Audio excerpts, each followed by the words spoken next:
Hello, I'm Emma B. Perez, life design and career coach for teens and young adults. This Empower Your Teen YouTube channel is all about supporting parents. To learn how your high school or college age child can go from undecided to excited, click the link in the description box. To get even more support as a parent, just stick around by subscribing and clicking the notification bell. Okay, let's get to today's topic.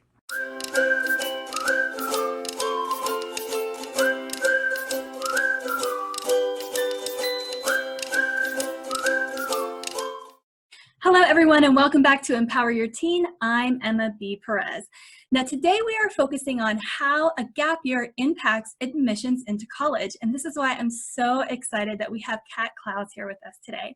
Kat is founder of March Consulting, a college and career firm that helps students with the college application and career search process.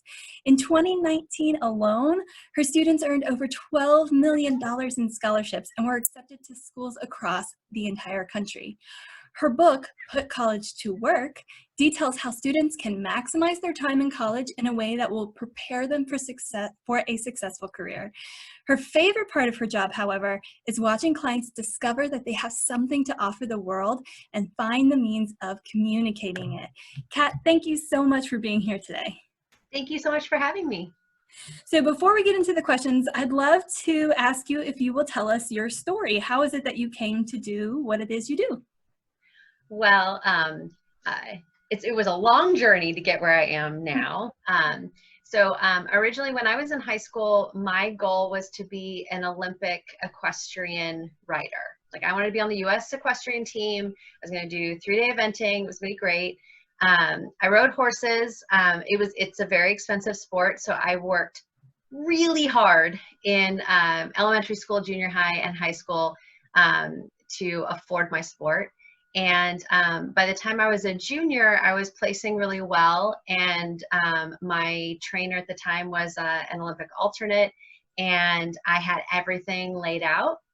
The fall of my junior year, right before one of my qualifying competitions, I got in a really bad car accident, and I lost I got a concussion. I lost my memory a little bit, and I messed up my equilibrium in my ear. So I tease my students that, like, if you really see me, my ears look crooked, but it's just my face. So I couldn't ride anymore, which as an athlete, that's like your entire identity. You know, I was like, I'm going to the junior Olympic team, and then I'm going to get my A rating. I was in the United States Pony Club, and then I'm going to go to the Olympics. Like, that's what you do, right? That's been my dream since I was 7. And so when I got back to school, I had to drop out of a lot of my AP and honors classes, which is where all my friends were, because I couldn't keep up memorization-wise. My memory was still healing. And because of my equilibrium change, it was no longer safe for me to ride at all. And so that sport, like, I got cut off. Like, I couldn't safely ride anymore. And so at school, as you imagine, I got pretty depressed. And I decided that I was going to I just needed a new environment. Like, I needed to start new, and I'm pretty proactive about things like that. So I started looking into what it would take to graduate early. And I read through the entire student handbook, and like I got my transcripts out, and I was like, I'm going to do this. I don't care who says no, I'm going to convince them to say yes. So I convinced my high school to let me graduate early. One of the stipulations for my principals, I did have to go to community college first. That was like 5 blocks away from my house. My parents were thrilled that she convinced me to do that. I wanted to get as far away from my hometown as physically possible, and I was very offended that she said that I wasn't ready for college yet, because I thought I was ready for college. And so that was our agreement. So I started junior college. I thought that I'd be a veterinarian, because naturally, if I'm not going to be on horseback, I'm going to be around horses. I've given shots, and I've seen the blood and the goo, all the stuff, right? So I started out at community college as a biology major with a pre-vet emphasis, and did not particularly like any of my science classes other than biology, and went through my 2 years. I kept trying to shove like as many history and theater classes into my schedule. That should have been my first hint, but I digress. I was going to be a veterinarian. So I found out to get into vet school, you have to have clinical hours. And so I started interning with a veterinarian this summer right before I transferred. So I applied to a whole bunch of schools based solely on the name. Are they far away from home, and do they have veterinary science? And that's pretty much it. It was not the best list put together. So over the summer, I interned as a veterinarian and discovered I did not want to be a veterinarian at all. I like horses and cats. I do not care for pigs, cows. I really don't like chickens, turkeys, and I like other people's dogs, but like I'm not as interested in like the dog people are gonna be like, oh my gosh, but that wasn't my. I just don't like dogs that much. And so when I went to go transfer schools, I'm still a biology major. And then I was just like, I have no idea what I'm going to do. I had my path all set out. I knew I was going to vet school, what vet school I was going to go to. And I spent the whole rest of the summer just kind of searching. And I ended up writing down everything I might want to do for a living. And then I Googled a major. And so communications popped up. So I became a communications major. I didn't know anything about it, but it was very general. And so that's what I did. And so when I transferred schools, I didn't get any scholarships from any of the schools that I applied to except for one. And of course, that one was the one my entire family wanted me to go to and kind of forced me to apply to because my aunt had gone there and everybody's like, you would love this school, it'd be amazing. Of course, as a teenager, I was like, I'm not going to this stupid school. Yeah, I'm going to Boston. This is ridiculous. So all the other schools did not give me any money. And it was going to be like $45,000 a year to go. And so my parents convinced me to just go visit this school. Just go up to the Bay Area. I'm in California. So like go up to the Bay Area, go to San Francisco, see if you like it. You can visit your aunt. So I visited San Francisco State, which was another school that I applied to because I was required to apply to 2 in-state schools. And that one didn't have any essays. So I applied there. So I visited, yeah.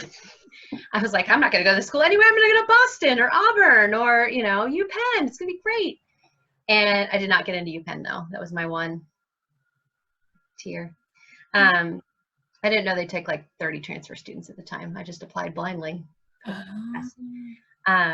So I ended up loving it. Not San Francisco State. It was way too big. It was cold in the middle of the city. Everything that every other school I applied to was. I'd never visited a college before. And then I walked on Santa Clara's campus and I fell in love with it. It was hard though, because I told everybody how much I did not want to go to that school. And then I walked on campus and I loved it. So it took me about 2 weeks to admit to everybody I was going. But it was the perfect place for me. It was the perfect place for me. So I became a communications major. I was a classics double major because somebody sat me down and said, you have so many history classes in ancient history, you should probably just declare a major. So I got to take ancient Greek. That was really fun. Oh, wow. I thought that I'd be a cinematographer. So after college, I moved to LA and discovered I did not want to be a cinematographer and ended up in the business end of entertainment for a little bit and discovered that I'm way too nice to be in the business end of entertainment. So I actually randomly fell into costume design. I started teaching for a whole bunch of the local colleges and loved working with my students. And then when the first recession hit, the big crash of 2008, my job got cut. So I ended up in project management, which skill set wise is very similar, but kept missing all my students. And so I discovered through helping a whole bunch of the theater students in our community theaters that educational consulting was a job. I was like, that job sounds amazing. I get to visit college campuses and plan out everybody's lives. Yes. So I started my firm about 10 years ago, and I'm happy to say that I found my thing. The fact that I wanted to be an engineer when I was in junior high and then a veterinarian, and that, so I have a wide background in what's required to be successful in STEM degrees. I love seeking out new majors and then seeing people concentrate, like students concentrate on their skills and how that translates, as opposed to, just like randomly picking a job title like I was doing. Don't do it that way. Bad idea. Because if I would have interned with a vet in high school, I would have known I did not want to be a veterinarian. But instead, I spent 2 years agonizing on my science and math classes, trying to fit myself into a box that I wasn't meant for. Mm-hmm. Yeah. Yeah. That's me. Oh my gosh, thank you so much for sharing that story. I mean, your personal experiences alone can just be so valuable to families. But you also now have 10 years of helping kids figure this out and helping get them, find the right school and the right degree and all of that. So I'm just so glad that you're here with us today. I'm glad to be here. I think that like the most exciting thing, and I tell my students this all the time, like, don't do what I did. Let's research your schools. Let's make sure it's a good fit. Like, know a little bit more, and then the money part is huge because I wanted to go to Boston University. I got in, and then that bill came in and I couldn't.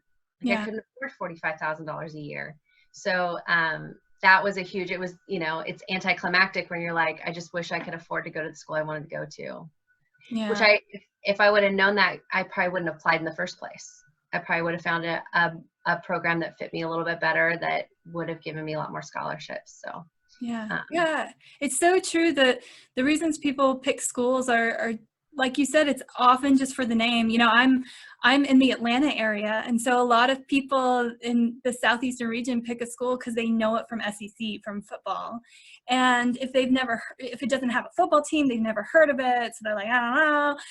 And it's like, oh, there's so many other things to consider for sure. And especially, I mean, you think about what you're paying for. You're paying for an experience, but you're paying for your education.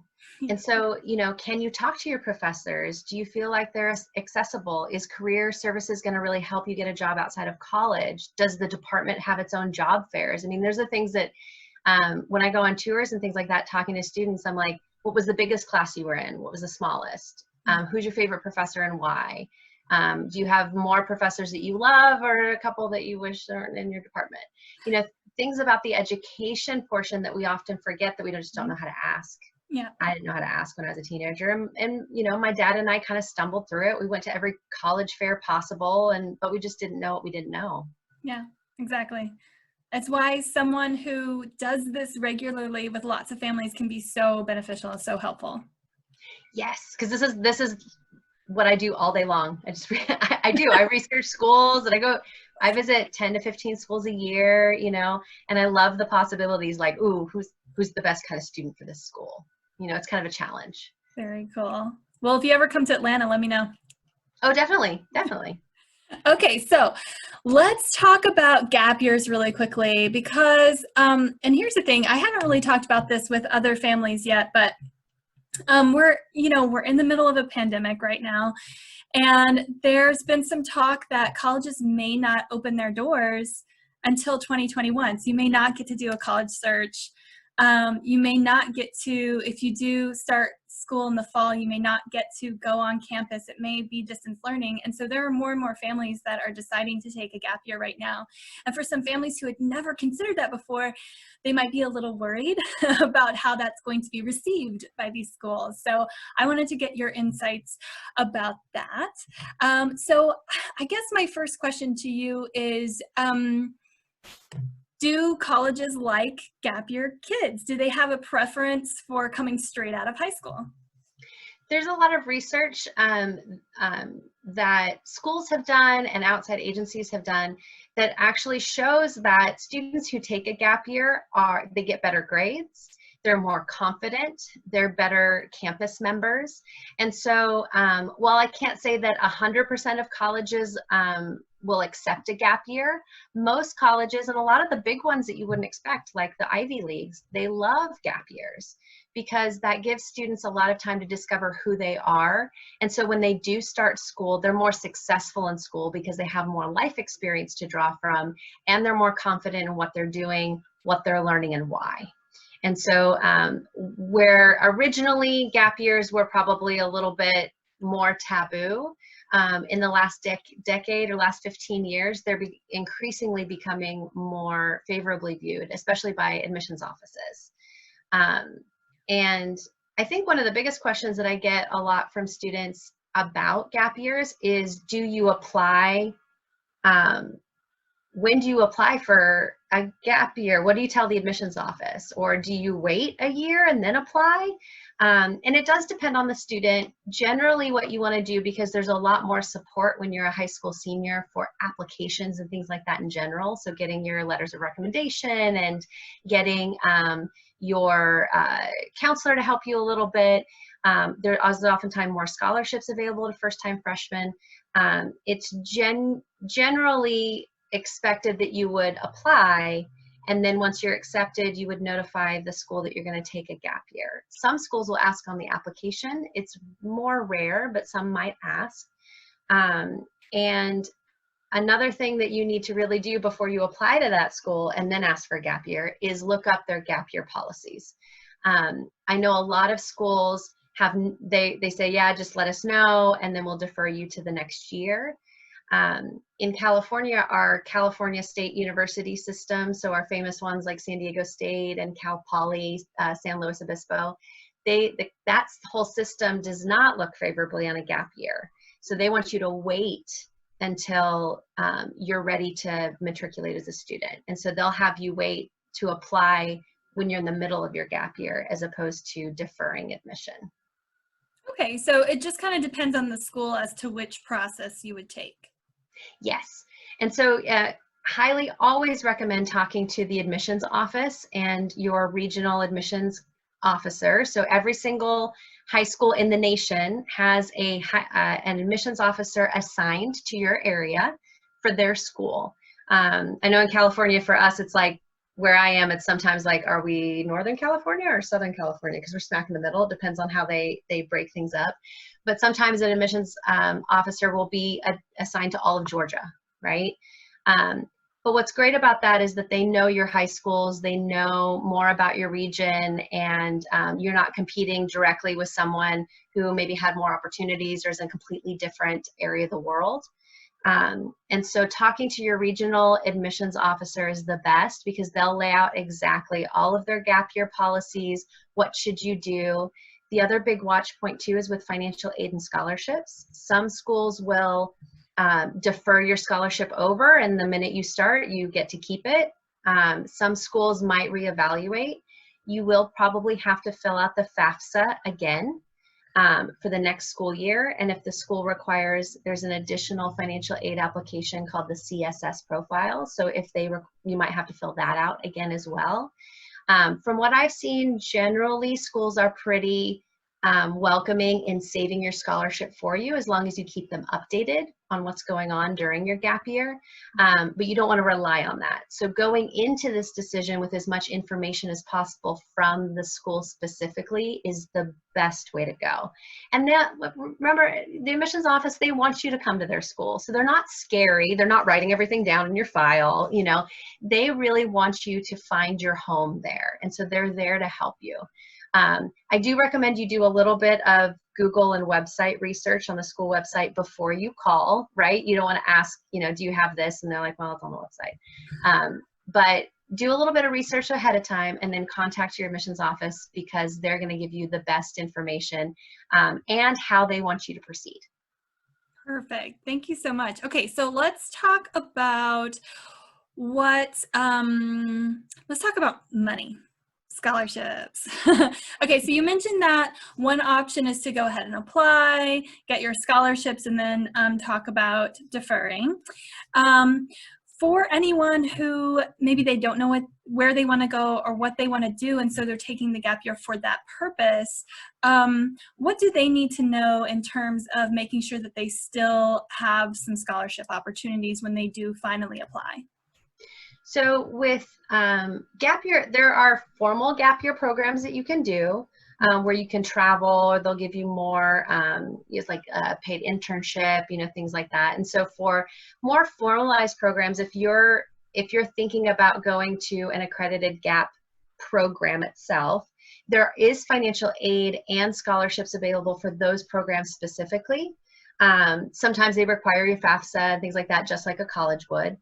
So that's something to look out for, is if you're looking at gap programs and you see the price, you know, don't fall over. A lot of them have financial aid and scholarships to help.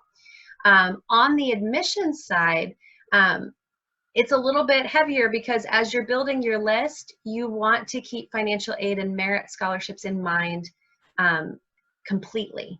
And so another really good question to ask the admissions office or the financial aid office is, would my financial aid or scholarship opportunities change if I wait to apply one more year? And generally what they're going to say is your FAFSA might change. So because your FAFSA is based on your family income or how many students are in college at one time. So if you have an older sibling that maybe is a senior in college and you would be coming in as a freshman, well, if you take a gap year, now your older sibling is out of college, which means that your what's called your expected, without getting too crazy in all the lingo, your expected family contribution, which is what they use to create your financial aid package, might go up because your sibling's out of school now than it was before. When you applied and you got your financial aid package, you were like, this school's amazing, they're giving me so much money. But as you refill that out, that might change. And that's normal for every year of college. It might change depending on, you know, if your dad gets a raise or your mom switches jobs. As income goes up or down, what you're going to qualify for at the school will go up and down.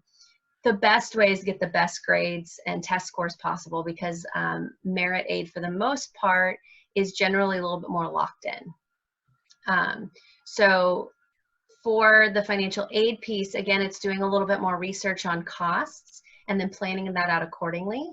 If you're not going to do a formalized gap year program and you've kind of locked your financial aid and scholarship in at the school and you're wondering, well, what am I going to do for a year?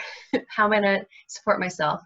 A lot of people will recommend that you start working, which is great. You have more spending money, you have more money to save for college. However, whatever money you make, you're going to have to report on your FAFSA. And as a student, you get penalized a little bit more for that.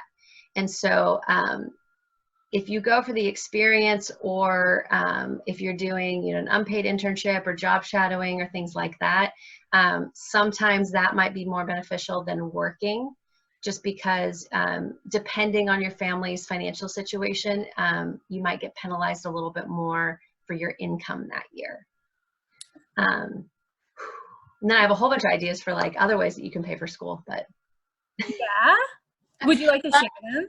I'm all about like making students be a little bit more entrepreneurial, because generally students have hidden talents and they're very intelligent, and so they have these hidden talents and skills that they'd actually get paid to do, like tutoring.